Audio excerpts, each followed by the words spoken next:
essa primeira fase, eram muitos terrenos muito grandes, com apenas uma casa. Então, isso era muito fácil fazer uma permuta.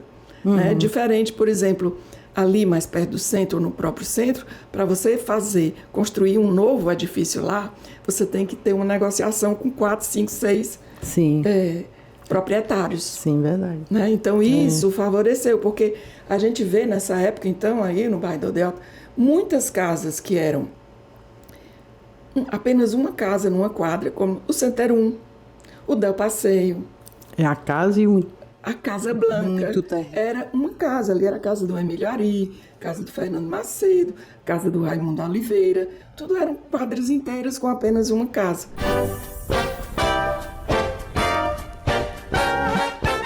Hoje a gente vai mergulhar aqui na história de um bairro icônico em Fortaleza.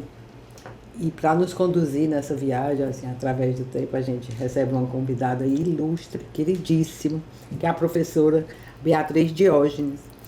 Eu nem vou ler aqui o currículo, senão ela vai levar o nosso episódio todo, mas eu coloco, como sempre, na descrição do episódio. A professora Beatriz ela tem uma bagagem de pesquisa assim, que passa pela história da arte, a história da arquitetura moderna e urbanismo contemporâneo. Então é assim, um deleite ouvi-la. Né? Professora, obrigada de novo. É um prazer estar aqui para falar um pouco da nossa cidade e da nossa história, né? Então é sempre bom isso passar para as pessoas e até para a gente ver, como estávamos comentando há pouco, valorizar nossos espaços, né? Nossos lugares. São lugares afetivos, são lugares de memória e que merecem ser sempre lembrados e estudados e reconhecidos. E conhecidos também por algumas gerações. Sim, né? Com certeza, Isabel. Professora, lá vai enganchar no professor, porque vai ficar igual no dia do... Eu vou tentar chamar a Beatriz, né? Porque eu acho muito se quiser chamar a professora também. Esse interesse assim pela aldeota tem alguma causa pessoal? Como é que foi essa escolha? Conta aí um pouquinho. Vou lhe contar assim, bem do começo mesmo. Eu fiz em 1983, né, há muitos anos, mais de 40, né? Eu fiz um curso de especialização lá na arquitetura. Eu tinha me formado há pouco tempo e eu sempre gostei muito, né, durante a graduação, essa parte de história, me identifiquei muito com as disciplinas do professor Liberal de Castro, né? Você deve conhecer e se lembrar, eu era muito ligada a ele. E eu me encantei assim, com história. E nesse curso, nós tivemos a oportunidade de sermos alunas também do professor José Lemene, não sei se você conhece, professor já aposentado lá do curso, é professor da área de urbanismo, tá? De planejamento urbano. E ele, assim, nos apresentou, nessa ocasião, a cidade, conhecimento da cidade. Tá? A gente viu muito de perto, até muito mais do que eu tinha visto na graduação.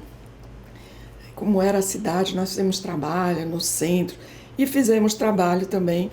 Ele passou um trabalho que era próximo de onde nós morávamos, o lugar de residência, e assim, analisar aquele espaço urbano. Que interessante, né? Foi muito. Então, assim, eu adquiri o seu terreiro. Um interesse muito grande. Por isso aí, na ocasião eu morava aqui no Meireles, era ali próximo ao Náutico. Eu já tinha casado, mas meus pais moravam ali. Sim. Na Silva Jataí com Vicente Leite. Era uma casa, até projeto do professor Neudes. E aí tudo que havia ali em volta, eu conhecia assim com muita profundidade o que era, né, aquele espaço ali. E aí eu comecei a me interessar, né, pela cidade, pelo urbano e aliada à história. Né? Então, no final, a gente tinha que elaborar uma monografia, né, que era o trabalho final mesmo do curso. E aí, depois de muitas conversas, tinha uma coisa também. O bairro da Aldeota, que assim, eu morava no Meireles, mas é tudo ali próximo, tudo. Né? O que a gente percebia? Que as coisas estavam se modificando muito. Já naquela época. Naquela época, né? Década de 80, né? Meados da década de 80 já. E aí isso despertou também meu interesse. E aí conversando com ele, com o professor Liberal, né? Com quem eu tinha muito diálogo, assim, E aí a gente chegou à conclusão que seria interessante estudar o bairro da Aldeota e as transformações que estavam ocorrendo lá. Então, esse livro aqui publicado, a minha dissertação, que eu continuei depois, ela teve origem aí, nesse trabalho que eu fiz para esse curso de especialização. Inclusive o título era outro. Aproveitar para mostrar, eu ainda ia mostrar, mas nós vamos colocar esse foi o resultado, né? Assim, a partir da minha dissertação de mestrado. Ele teve, né, muitas alterações e complementações com relação a esse primeiro trabalho, porque esse primeiro trabalho até o nome era outro, era Mutações Setoriais Urbanas, o bairro da Aldeota, em Fortaleza. Então era o início. Que é a mesma coisa ao final. Exato. Só que aí já estava assim, bem consolidado. E nessa época estava se transformando. Então foi muito interessante, quando eu fui fazer a dissertação, que eu resolvi retomar esse tema. E foi 20 anos depois, tá? Foi em 2003. E aí eu digo, tá aí a oportunidade de eu me aprofundar mais pelo tema, né? E ver o que era que tinha acontecido. E aí o bairro da Aldeota, ele estava consolidado já, mas não só como um bairro residencial de alta renda, mas como a centralidade que se formou lá. Então, nessa ocasião do curso de especialização, eu pude falar das origens do bairro, né? De como por que ele começou, depois a gente pode falar sobre isso. Vamos falar, né? Nessa trajetória. Isso, né? E essas transformações que estavam ocorrendo, porque o que estava ocorrendo ali primeiro era um comércio e serviço que começava a se instalar ali na Barão de Estudos, na Desembargador Moreira, na Santos Dumont, né? Então eu pude mostrar isso e depois, 20 anos depois, retomar com o meu trabalho. E foi bom fazer também esse paralelo, né? Sim. Você que já tinha estudado lá atrás, deve ter sido foi muito mais rico, interessante. né? Mais rico, com certeza. Aí você falou aí que foi atrás da origem e tudo. Aí eu gostaria que você contasse aqui para mim, para os... Seguinte, né? Foi muito bom estudar isso, porque a gente passava, nessa época ali, no bairro da Aldeota, na Santos Dumont, na década de 80, começo da década de 80, que isso foi 83, 84, você via aqueles casarões ali, né? Tinha muitos casarões, casas, residências assim, ecléticas. Sim, ainda, né? Era isso. Mas como é que foi? Como é que surgiu? E por que o bairro da Aldeota ele é considerado, né, o bairro da classe mais abastada de Fortaleza, de uma elite, de uma... eu sempre digo, né, um bairro residencial de mais alta renda da cidade. Por que foi isso? Bom, até o início do século XX, como era a cidade de Fortaleza, né? Tudo praticamente se concentrava no centro da cidade, né?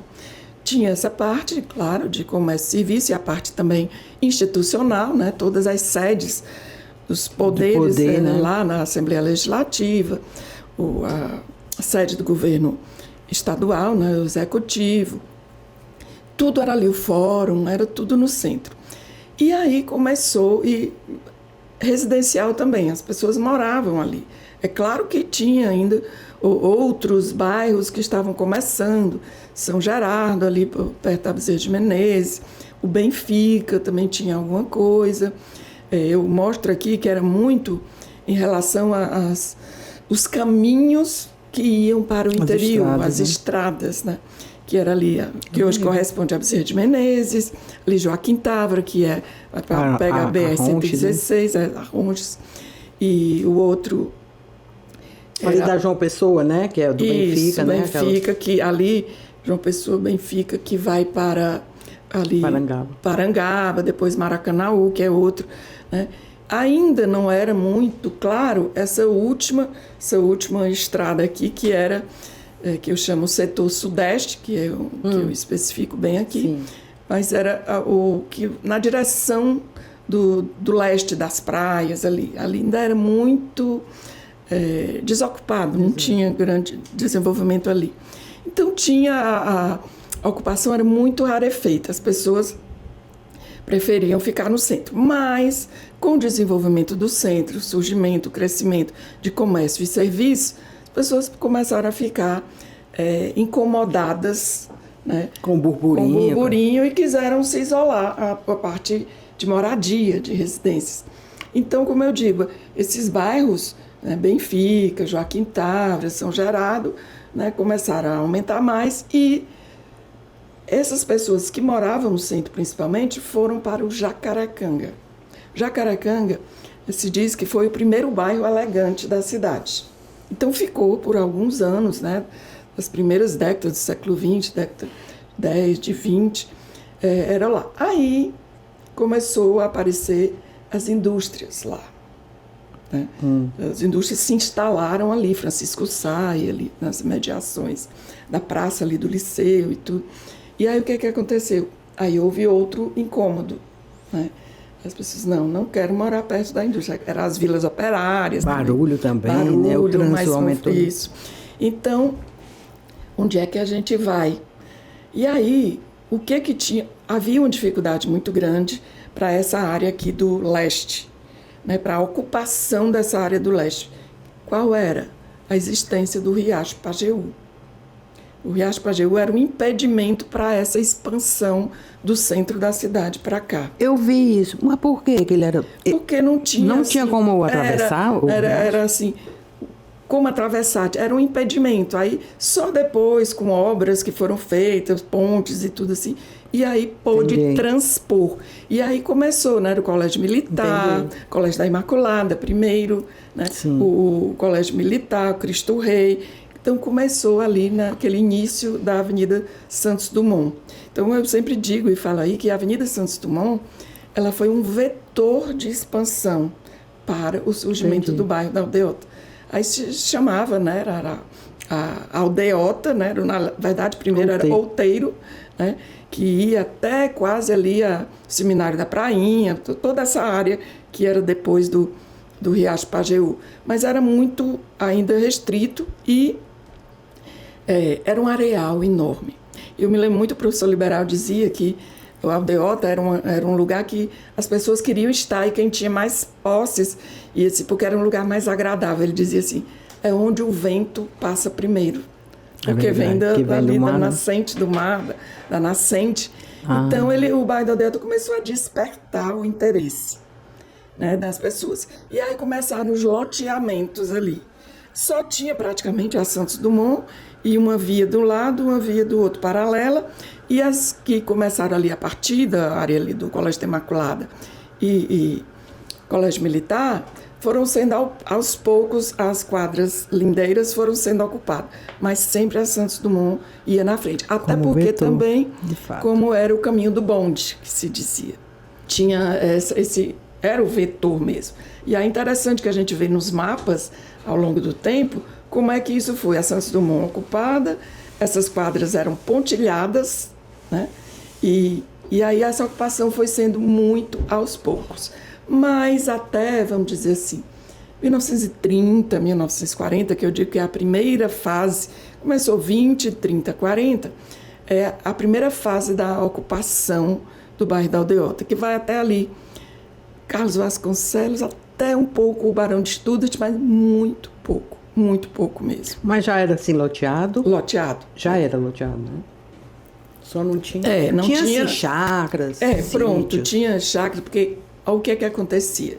Era o seguinte, eram terrenos muito grandes, isso explica um pouco, tanto as pessoas que compraram tinham um poder aquisitivo maior, eram muitos comerciantes, e as pessoas do interior que vieram se estabelecer aqui.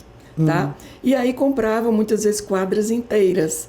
Você vê que uma das coisas que favoreceu a transformação da Aldeota numa área de centralidade, comércio e serviço, sobretudo um determinado trecho, foi essa mudança na ocupação. Porque o que acontecia? Essa primeira fase eram muitos terrenos muito grandes com apenas uma casa. Então isso era muito fácil fazer uma permuta. Né? Diferente, por exemplo, ali mais perto do centro, no próprio centro, para você construir um novo edifício lá, você tem que ter uma negociação com 4, 5, 6 Sim. Proprietários. Sim, verdade. Né? Então, isso favoreceu, porque a gente vê nessa época, então, aí no bairro do Aldeota, muitas casas que eram apenas uma casa numa quadra, como o Center 1, o Del Passeio. É a casa e a Casa Blanca. Muito era uma casa ali, era a casa do Emílio Ari, casa do Fernando Macedo, casa do Raimundo Oliveira. Tudo eram quadras inteiras com apenas uma casa. Né? E isso facilitou muito essa permuta. Então, e aí ficou conhecido, era um lugar agradável, ameno, de temperatura mais amena, tinha uma ventilação diferente de hoje. Né? Tinha, né? Tinha, exato. Pois é. E aí era um lugar, assim, agradável para se morar. E isso foi, né, essas primeiras casas eram assim, é claro que tinha também outras, principalmente ali naquela parte entre, vamos dizer assim, ali do Colégio Militar até a Rua João Cordeiro, que era o outeiro mesmo, aí os lotes eram menores. Mais reduzido, é verdade, ainda é, né? Mas ali, a partir da Santos Dumont, você vê ali que ainda tem hoje uma ou duas casas, e tinha muitas na Santos Dumont. Tenho fotografias aí dessas casas que eu tirei em 83, 84, e que demonstram isso. As casas que queriam parecer assim, terrenos grandes, as casas com a feição assim, até do ecletismo mesmo. Então isso... E tinha uma afirmação também, assim, social, né? Social, né? Quem morava na Aldeota, né? É porque tinha um status. Já naquela época? Né? Já naquela época? Já começou assim? Começou assim. Ah, já começou assim. Então, assim, morar na Aldeota era símbolo de status. Né? E isso explica um pouco também, tem até um capítulo aí, um trecho aí que fala o prestígio da Aldeota como bairro, como indicador de status já social. Começa no nascedouro ali. Porque as primeiras casas que foram construídas, e depois... As primeiras, não, mas assim, na década de 30, 40, 50, tinha muita casa. Tinha muita casa linda. Lindas, lindas mesmo.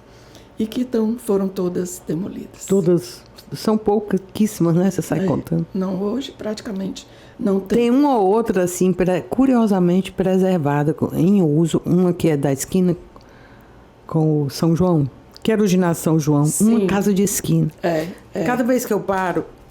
Ai, que alívio. Ela tá aí. Verdade. Bem lindinha, conservada, né? Verdade. Aí você fica imaginando que devia ser um padrão, né? E as casas enormes. Tinha uma casa ali que era muito bonita, era até dos pais de uma colega arquiteta, a Eveline.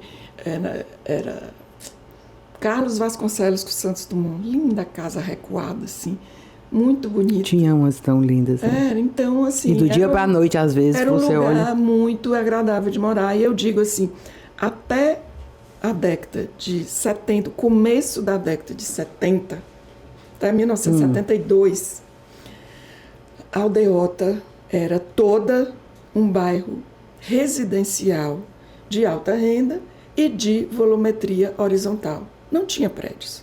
Tinha pouquíssimos prédios, até o comecinho da década de 70 começou, que é aquele que hoje ainda tem, que é muito bonitinho ali, que é na Oswaldo Cruz. Oswaldo Cruz, na esquina. Tem um vizinho ao Center 1, né? Poucos, mas assim, bem térreo e mais 2, sabe? Que era o que era permitido pela legislação. O que era permitido pela legislação, porque eu me apoiei muito na legislação também para analisar o bairro, porque cada mudança na legislação provoca.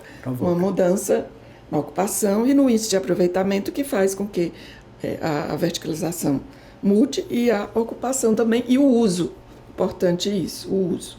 Né? Então, isso foi até... Então, eu sempre sinalizo como a década de 70 foi o que fez... O começo da mudança. Da mudança, né? Mas só recuando um pouquinho, eu queria falar no Palácio do Plácido, que ele se instala ali ainda na segunda década, né? Do século XX. Exato. E eu fico imaginando que a partir daí... Sim, também. Né? Se firmou assim mais ainda o prestígio. Um atrativo, né? Puxa, você tem um palácio aqui, né? Um castelo. Verdade. Muito interessante essa história também, né? Muito, muito. De como é.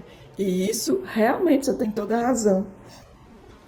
Ele, assim, se fixou ali e atraiu muita gente. Deu prestígio. Deu prestígio, né? Mas ela devia ser uma coisa linda. Muito lindo. Foi outra grande pena, né? Perda nossa. Infelizmente hoje eu não... tanta coisa ali, né? Sei lá, um museu, até coisas assim. A área tão bonita ali. E a história dele, né? Como é que ele construiu aquilo, uma história de amor, que ele fez aquilo pela mulher, né? Os materiais utilizados, super refinados. Devia ser lindo, né? Lindo, Por dentro, né? Também. Quando eu mostro isso, os meus alunos, eles ficam assim, e não sabem dessa história. Tem tanta gente. Fortaleza já teve um castelo, um palácio, um palacete. Exato. E era ali, né? E então ali naquela área teve muito, ao longo da Santos Dumont, na própria Desembargador Moreira, Vigílio Távora, tinha uns casarões ali, na Leonardo Mota, né? Tem até um que assim, hoje fizeram uma meio fake aí para mostrar como era uma casa ali naquela época, que tá... Na Santos Dumont? Não, na Leonardo Mota, que é a Casa Rosa, conhece? Pois bem, então tinha, assim, naquelas ruas ali... É como se o prédio deixou uma fachada... uma fachada da casa, mostrando como era a casa. Mas, assim, eles... Agora, a Casa Rosa, eu lembro daquela casa. Eu também lembro. Chegou a ter até um café. Foi, né? Perto de ser demolido. Ali naquela rua tinha muitas casas bonitas. Era, né? Muitas casas. Logo no quarteirão seguinte, era a casa até do doutor, como era o nome dele, meu Deus, era um médico, Arthur Enes. Casa linda também, de uma quadra, que hoje é um prédio alto. Quando aquela casa foi demolida, como eu senti. Porque eu conhecia a família, né? Imagina. A filha dele era casada com meu primo. A gente frequentava essa casa, uma casa... Não era tão antiga, mas devia ser da década de 40 ou 50. Né? Charmosa, então, era linda, linda a casa. Jamais parou, né? Tendendo ao modernismo, ainda não era moderna, mas tendendo ao modernismo. Sei. E como ela, muitas outras que tinha ali. E os estilos, assim, voltando aqui para o vetor. Os estilos foram mudando? Foram mudando. Ou ao mesmo tempo ia aparecendo todo tipo, que eu vi que você coloca no livro, né? Até aquele kit. Exato. Mas a pessoa sabia que era kit? Sabia? Eu não sei se tinha ou essa era um gosto pessoal. Porque às vezes, isso também nessa época era muito... Esses modelos de casa eram muito tirados de revistas.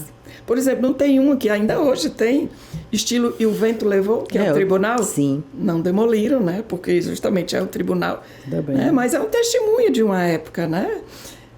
Mas tinham, as primeiras eram esse tipo assim, mais ainda do ecletismo, embora tenham sido feitas nas primeiras décadas, porque o ecletismo é essa mistura de estilos passados, né? Que vigorou aqui durante um tempo, vamos dizer assim, da última década do século XIX até as 2 primeiras do século XX. Então, tinha algumas casas desse tipo ali no início. Depois, elas começaram a ser mais simplificadas, né? Um estilo até mais art déco, assim, com mais regularidade. E até né, chegarem essas desse tipo que eu falei, da Leonardo Mota, tendendo ao modernismo, mas que ainda era coberta de telha, mas tinha uma imponência. Sim. Casa sempre de 2 andares, muito grande. Então, foram se modificando. Ou como essa Casa Rosa, que teve também. E teve, assim, uma variedade muito grande de estilos. Mas não tinha, assim, uma uniformidade, não. Foi variando. Por exemplo, a casa onde era o Centerum, era uma casa do Emílio Ari, que era vizinho, onde é o Casa Blanca. Então, mas eram todas casas que se destacavam, assim, porque elas tinham uma elevação e tinham um porte muito grande, né, pelo tamanho e pelas... Realmente são uns lotes enormes. Enormes, enormes. Quando muito é o quê? Metade de um lote. Quer dizer, quando não é um lote inteiro, é metade de um lote, é um quarto de um lote, que facilita essa mudança. Porque aí o que aconteceu também nessa década de 70? Mudou a legislação. E aí permitiu tanto a maior verticalização. Primeiro foi aquela mudança para construir apartamentos que eram com pilotis e mais 3. Aí foi uma febre de construção disso. E aí isso mudou muito. Todo mundo que eu conheço que morava ali teve sua casa transformada. né? Era uma casa, por exemplo, uma casa, às vezes o terreno nem era tão grande, era um quarto de quadra. Um quarto de quadra, não é um quarto de lote, um quarto de quadra. A pessoa morava num terreno bom, uma casa só, e neste quarto de quadra, quer dizer, o proprietário vendia e era substituído por um prédio desse tipo, pilotize mais 3, que não precisava de elevador, a princípio. Sim, alguns tinham, porque né, Uhum. queria até um padrão mais alto, mas não tinha. Aí mudava para quê? Para 6, pelo menos 6. Um bloco com 6 apartamentos. Então aí era outro, né? O lucro com isso era muito grande. Era grande. Né? Então primeiro foi isso, que foi 74. Depois, no final da década, mudou a lei, a legislação mudou, e aí era permitido 12 pavimentos. Nossa, Isso final de 70 já foi era? 79. Já podia construir essa altura toda? Era. E ainda tinha uma área dentro da aldeota que chamava quadrilátero de ouro, porque os terrenos tinham uma valorização maior e podia construir mais alto, se eu não me engano era 14 ou 16, então isso possibilitou, era o famoso quadrilátero de ouro. Tá? E quem é que dá nome a esse? Quem que batiza o mercado. Mercado imobiliário, né, por causa da valorização dos terrenos. Aí o que as pessoas, os proprietários, quiseram trocar, porque ganhavam dinheiro, ganhavam sempre 1 ou 2 ou 3 apartamentos. Sempre a especulação. A especulação, né? e conseguiam também um bom dinheiro com isso. E para os especuladores, era também lucro. Então isso, como eu digo, mudou a feição do bairro da Aldeota. O poder público, onde é que ele entra aí? Eu sempre digo... Com a culpa não, né? Com a responsabilidade. Com a responsabilidade. Eu sempre digo assim, como eu marco esses anos 70, né, a década de 70, como o grande marco temporal da mudança da Aldeota, é porque até 72, ele, como eu disse, era um bairro residencial unifamiliar. E comércio, te interrompendo de novo? Não, era só bodega?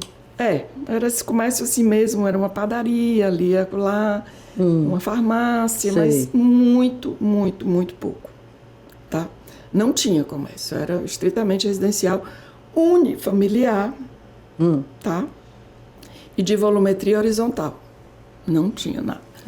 Aí, o que aconteceu nessa década de 70? Eu digo que foram 3 fatores que desencadearam essa mudança. Eu identifiquei 3 fatores e, de fato, isso ocorreu.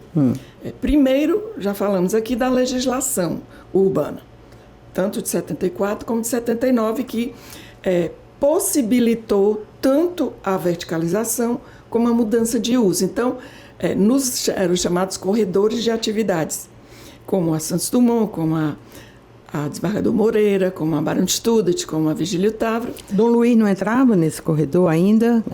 Não, Dom Luiz foi só depois. Porque aí Dom Luiz ela teve uma ocupação mais lenta, sabe? Até porque ela interrompia, ela não era assim tão grande como as outras, como a Santos Dumont, por exemplo, né? Sim. Depois ela foi transformada, assim, tá? E aí possibilitava comércio, aí começaram a pensar na Barão de Studat. Aí como era esse comércio que começou aí?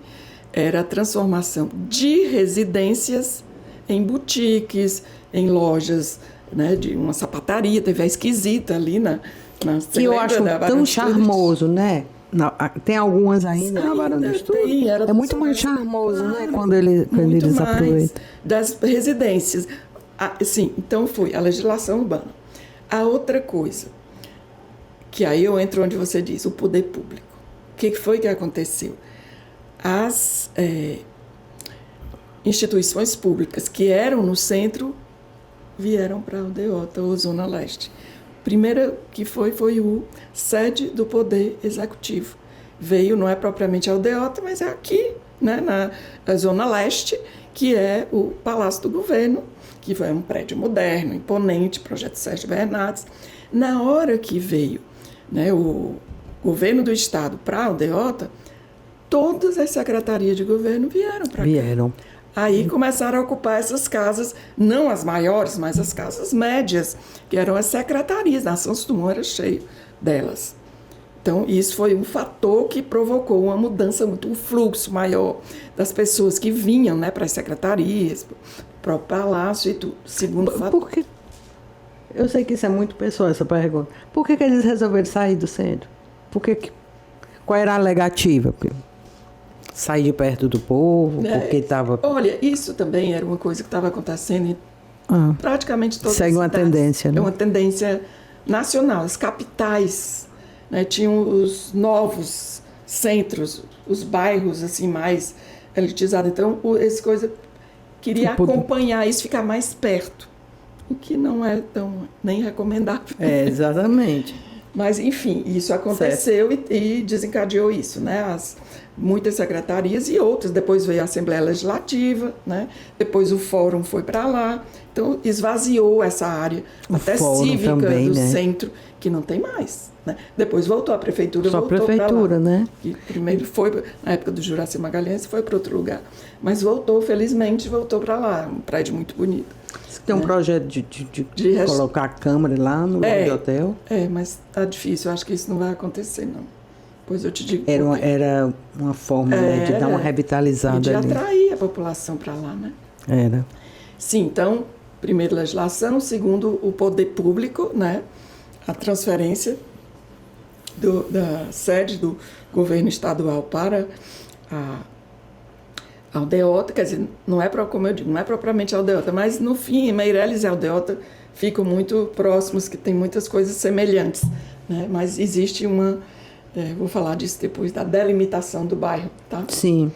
E o terceiro, que também foi uma coisa muito, muito significativa e teve uma força muito grande, a inauguração do Center 1. Do Center 1, exatamente. Não é? Foi assim uma atitude ali do Tasso, de inaugurar, de construir um centro comercial, um shopping. Ele foi muito visionário, então. Porque e olha, ele era muito novo. A região era, como você estava dizendo, muito jovem. Eu não tinha noção de que ele era tão jovem, né? Pois é, eu também nem me lembrava disso. Me lembro muito da inauguração do Center 1. Mas o Center 1, ele teve um significado, assim, fundamental ali.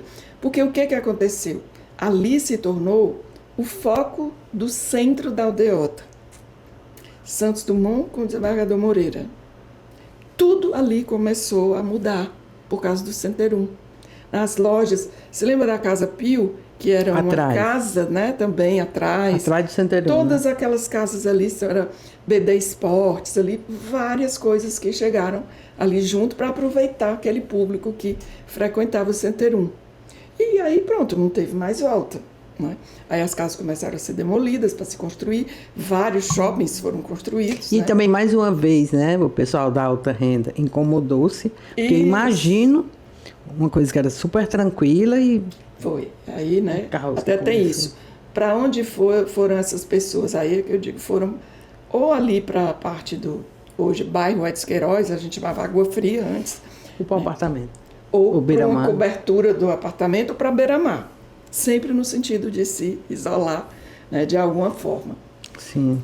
Aí aconteceu isso. E aí a mudança também muito de uso de residencial unifamiliar para multifamiliar. Sabe? Então isso aconteceu. Só fazer uma pausa. Pessoal, a professora Beatriz, eu conversando com ela, eu disse, ela foi assim, o fio condutor daquele documentário do João Flávio. Acho que foi. Né? Era todo costurado com a sua fala. Eu fiquei muito do Dr. João Flávio e do Jonathan Machado. Muito legal a iniciativa dos meninos. Eles maravilhosos. Gostam muito também disso, registrar isso. Né? Então, assim, eu fiquei muito encantada assim, com ela, como vocês estão vendo, a doçura que ela é. E estamos aqui, realizadíssimos. Só para ficar o registro, viu? Que assistam lá o documentário lá do... sim, vale a pena, vale a pena. Porque 50 anos. Também a história da cidade, né? Sim, mudou a feição de uma... Eu costumo pensar, né? Talvez seja... que a Aldeota é mais uma região hoje. Hoje menos, porque está mais delimitado, porque Meireles hoje é mais sofisticado, não é? Isso. Mas não tinha, como fosse a região da Aldeota, aí Pronto, é isso que eu ia falar. Tem um termo também. que você coloca aí no seu livro, falar Exato, sobre isso. Porque essa coisa que eu falei do prestígio do bairro, né, como um indicador do status social, tem até um texto também muito bom daquele professor, não sei se você conhece, José Bozaquel da Silva. Geógrafo, né? Sim. Ele escreveu um texto do jornal exatamente na época que eu estava fazendo o primeiro trabalho. Ele tinha sido meu professor nesse curso. E aí ele falava disso, exatamente dessa questão do prestígio. O que é que isso fazia? Porque existe uma delimitação oficial do bairro. Qual é essa delimitação? Ainda hoje não mudou. Pereira Filgueiras e Dom Luiz, ao norte, né? Sim.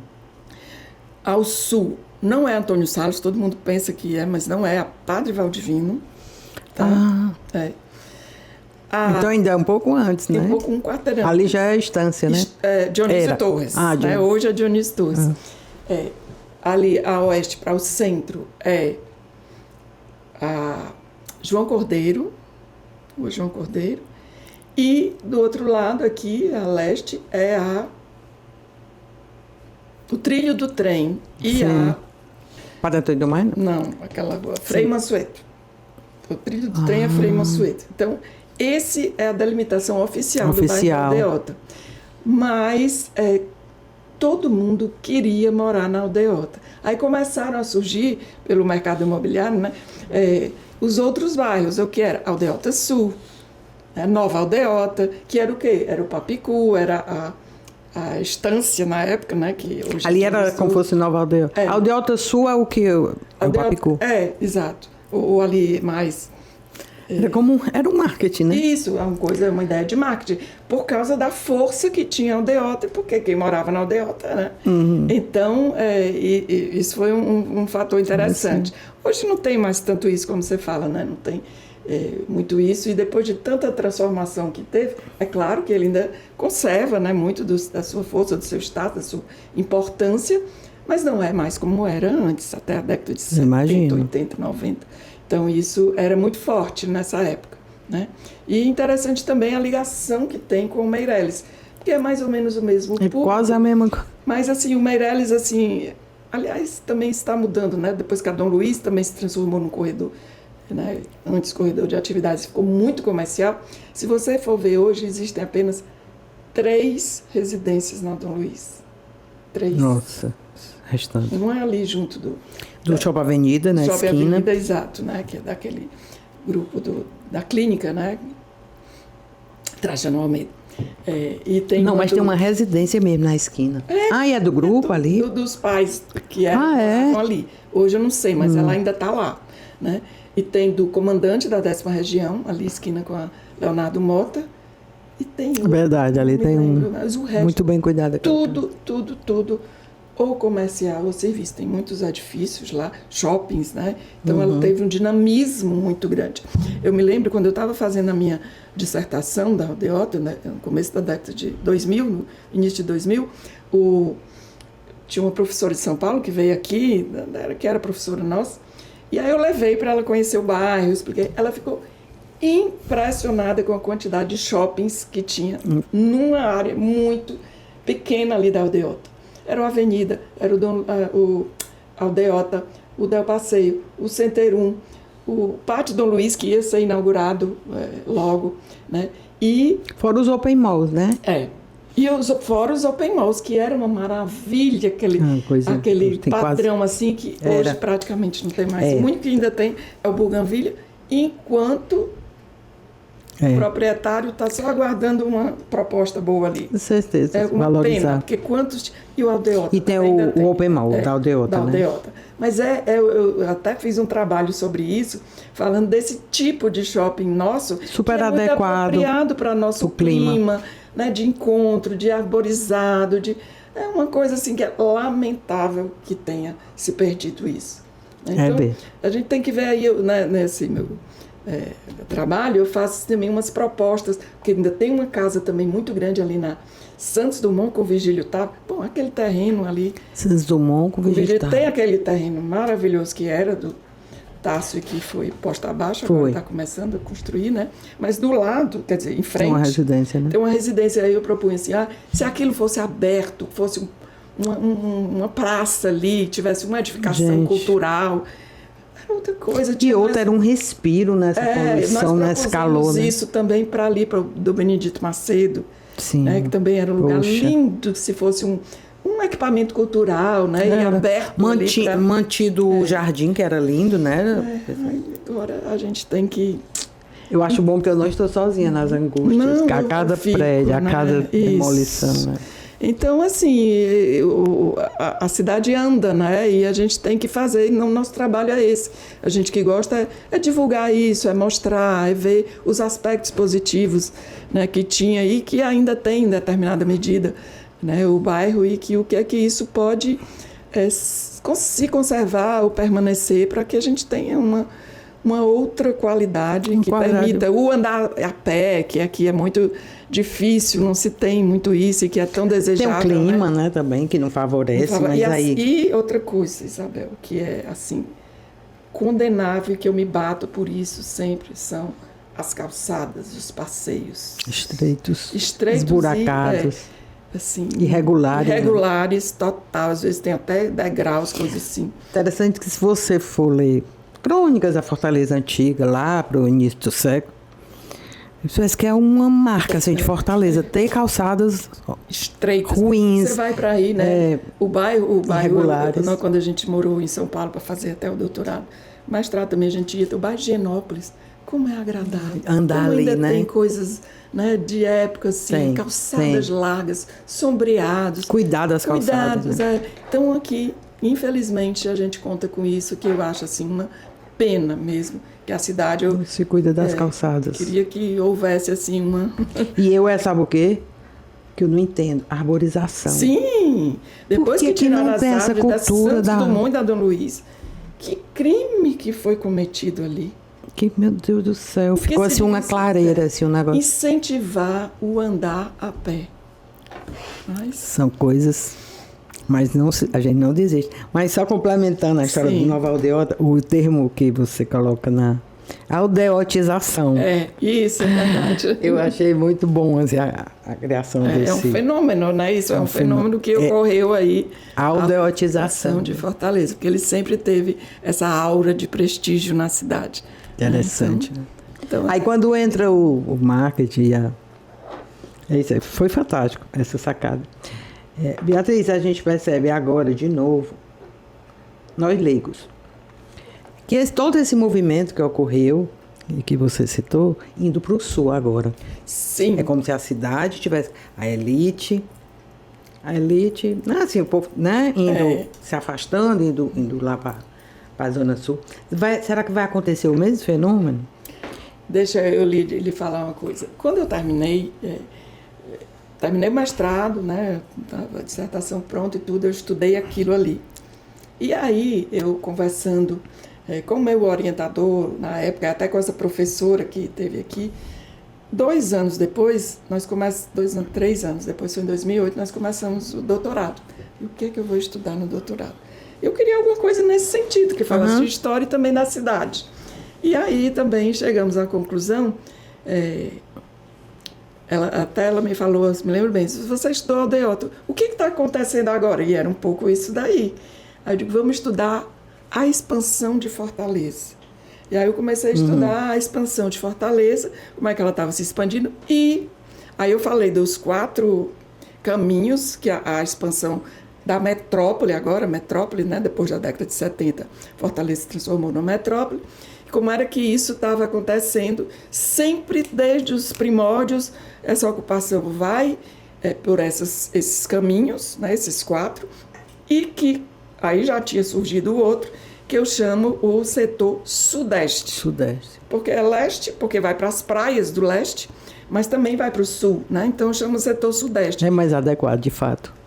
Então o que é que estava acontecendo? Aí eu falo muito, aí eu realmente me apropriei desse tema, e aí o meu doutorado foi nisso daí. Aí o que é que eu faço? Era assim, aí eu fiz, o meu estudo de caso no doutorado foi estudar com mais aprofundamento esse setor sudeste, porque aí eu estava estudando a urbanização contemporânea e são novos processos que ocorrem e não deixa de ser um rebatimento do que acontecia na aldeota, porque a aldeota meio que saturou, né? Não tem mais terrenos livres.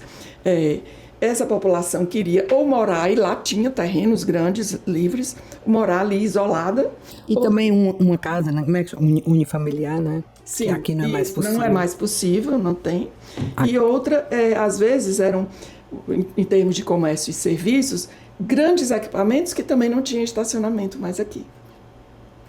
Ou shoppings, ou concessionárias de carros, né, grandes supermercados, e ali, por isso, aí eu falo em 3 dinâmicas que tem ali, o que é uma outra centralidade, que dessa vez eu chamei, a partir são conceitos que a gente usa, Sim. Centralidade linear, porque apesar de ser centralidade, mas você só anda nela de carro, é impossível você andar a pé.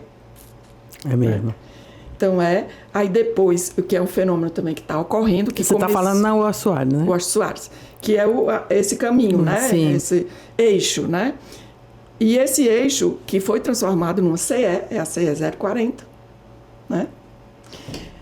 O poder público aí, de novo. Sim. E aí tem 3 dinâmicas, que aí esse eixo ele vai pelas praias, né? Pega ali a CE 040 e aí se bifurca ali para ir para o Beach Park. Beach Park. Mas aí tem, né, antes do Beach Park, você vai o Eusébio e os condomínios fechados, que é outra dinâmica, assim, né? Dinâmicas outra urbanas dinâmica urbana. recentes da área metropolitana de Fortaleza. Interessante. É esse que aí que eu falo isso. E aí, e a outra é o turismo ali do Beach Park, que são todas coisas bem recentes, e aí foi depois da década de 80, 90, 2000, que aí eu trato disso. Então, a cidade está se expandindo e essa população de mais alta renda também. Esse comércio, esse serviço está um pouco indo para aí. Então, aí eu expandi o meu objeto de estudo, mas mantendo essa coisa de analisar o espaço urbano, mas com base na história também. E a tendência, assim, para a gente ir encerrando. A tendência é a aldeota estagnar? Pois é, isso é uma pergunta que me faz. Você acha? Sim.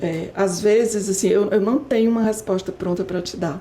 Não sei, né? Porque as coisas mudam, é uma legislação que muda, um equipamento novo que surge, que também... Mas, assim, às vezes causa, assim, muita preocupação a história de shoppings que estão sendo praticamente... Né? Se tinha esse dinamismo todo provocado pelos shoppings, hoje o Shopping Avenida praticamente não tem mais nada. E está acontecendo agora com a aldeota. Meio fenômeno, né? Ainda o Del Passeio ainda tem, né, um dinamismo assim. Então, o que isso quer dizer? Né? E aí, assim, a ausência de terrenos não tem mais, mas a gente pode dizer... outra coisa também que acontecia e que na época que eu fiz esse trabalho, principalmente aqui, era os bancos. A aldeota era um centro financeiro. Todas as sedes de banco foram para lá, ou então agências. Principalmente na Santos Dumont, né? Exato. E hoje não tem mais isso. Muitas fecharam, hoje a gente quase não vai mais na agência. As coisas mudam, verdade. Né? Então a gente tem que...